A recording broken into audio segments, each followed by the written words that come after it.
And above the DMZ, North Korean leader Kim Jong-un's annual New Year's speech focused on pushing forward with its nuclear weapons development this year. Quite a contrast to 2016, where words like nukes or missiles were not mentioned. On a more positive note, the young leader proposed Koreans put together efforts to create a reunified peninsula. Connie Kim shares with us the detailed analysis of his message. North Korea is boasting of a strengthened nuclear deterrent, claiming to be in the final stages of developing a long-range ballistic missile. Appearing on Pyongyang's official Korean Central Television at 12 o'clock noon, North Korean leader Kim Jong-un said the regime has successfully carried out its first hydrogen bomb test, a nuclear warhead explosion test, and that it's in the final stages of test launching an intercontinental ballistic missile.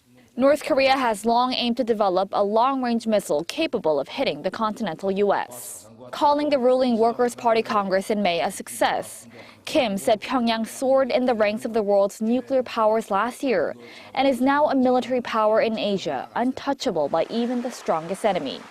Kim Jong-un also claimed a willingness to improve inter-Korean ties as he did in last year's address. He said both Koreas should combine their efforts to open up the road to reunification and must find ways to decrease inter-Korean military tension. Kim pledged to continue to strengthen North Korea's military as long as Seoul and Washington continue to hold their joint military exercises. But he didn't mention the U.S. presidential election or President-elect Donald Trump. With Trump's North Korea policies as yet unspecified, much focus has been on any message Kim Jong-un might send to the incoming U.S. administration. Towards the end of his 28-minute speech, the young leader said he'd spent the last year blaming himself for his shortcomings in running the regime and pledged to do more for the people in the new year. Experts say such a rare statement of contrition is an attempt to display affection for the people and shore up his public support. North Korea's annual New Year's speech is closely watched for clues about the reclusive regime's intentions.